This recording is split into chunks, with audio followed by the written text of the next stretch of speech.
જય શ્રી કૃષ્ણ. નમસ્કાર મિત્રો. આજે આપણે જાણીશું વરુથીની એકાદશીનું મહાત્મ્ય અને આ વ્રતની ચમત્કારિક કથા. શું તમે જાણો છો આ એકાદશીનું વ્રત કરવાથી કયા પાપો દૂર થાય છે? તો સાંભળો વરુથીની એકાદશીની વ્રત કથા. ચૈત્રવદી વરુથીની એકાદશી. યુધિષ્ઠિરે પૂછ્યું, હે વાસુદેવ, આપને નમસ્કાર કરું છું. આપ હવે મને ચૈત્રવદી એકાદશીનું નામ અને મહાત્મ્ય કહો. ભગવાન શ્રી કૃષ્ણ કહે છે, હે રાજન, ચૈત્રવદી એકાદશી વરુથી નામની છે. તે આલોકમાં તથા પરલોકમાં સુખ સૌભાગ્ય આપનારી અને પાપ નષ્ટ કરનારી છે. આ એકાદશીનું વ્રત કરવાથી દુર્ભાગ્ય પણ સુભાગ્ય થાય છે. જન્મ મરણના દુઃખને દૂર કરનારી છે. આ વ્રતથી ધુંધુમાર, માંધાતા વગેરે રાજાઓ સ્વર્ગમાં ગયા છે.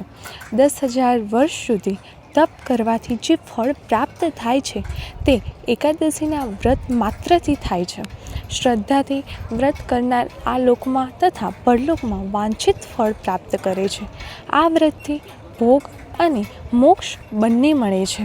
હે રાજન, ઘોડાના દાનથી હાથીનું દાન અધિક, તેથી પૃથ્વીનું દાન અધિક, તેથી સુવર્ણનું દાન અધિક, તેથી પણ અન્નદાન અધિક છે. કારણ કે અન્ન વડે પિતૃ, દેવો તથા મનુષ્યોની તૃપ્તિ થાય છે. અન્નદાન સમાન કન્યાદાન છે, એમ ભગવાન પોતે કહે છે. ઉપર કહેલા સઘળા દાનથી વિદ્યાદાન શ્રેષ્ઠ છે. આમ વિદ્યાદાનથી જેટલું પુણ્ય થાય છે તેટલું પુણ્ય વરુથીની એકાદશીથી થાય છે. વરુથીની એકાદશીનું વ્રત કરવાથી 100 કન્યાઓના જેટલું પુણ્ય પ્રાપ્ત થાય છે. વરુથીની એકાદશીનું વ્રત કરવાથી વૈષ્ણવી કાંસના પાત્રમાં ભોજન, અડદ, મસૂર, ચણા, કોદરા, શાક, મધ, પારકું અન્ન એ વસ્તુઓ દસમીએ દિવસે તજવી. જુગાર, નિંદ્રા, તાબુલ, દાતણ, પરનિંદા, ચાંડિયાપણું, પતિતોની સાથે ભાષણ, ક્રોધ, અસત્યનો એકાદશીના દિવસે ત્યજવા.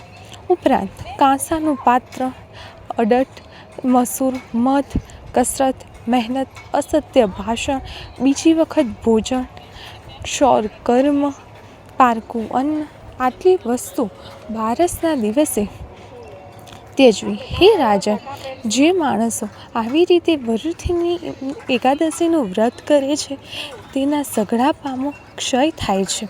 એકાદશીની રાત્રે જાગરણ કરી વિષ્ણુનું પૂજન કરે છે તે સઘળા પાપોથી મુક્ત થઈ પરમ પદને પામે છે.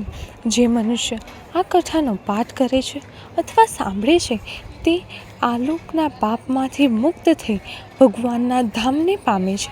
આવી રીતે ભવિષ્ય પુરાણમાં ચૈત્ર કૃષ્ણ પક્ષની વરુથીની એકાદશીનું મહાત્મ્ય કહેલું છે. આ હતી એકાદશી વ્રતની પવિત્ર કથા. ભગવાન વિષ્ણુના આશીર્વાદથી જીવનમાં સુખ, શાંતિ અને સમૃદ્ધિ મળે. આજે જે કોઈ પણ ભક્ત શ્રદ્ધાથી વ્રત કરે છે તેને અવશ્ય પુણ્ય પ્રાપ્ત થાય છે. આ એકાદશી આપણને સારા કર્મ અને ભક્તિનો માર્ગ શીખવે છે. જો તમને પણ આ કથા ગમી હોય તો આ વિડીયોને લાઈક, શેર અને સબસ્ક્રાઈબ કરજો. જય શ્રી કૃષ્ણ.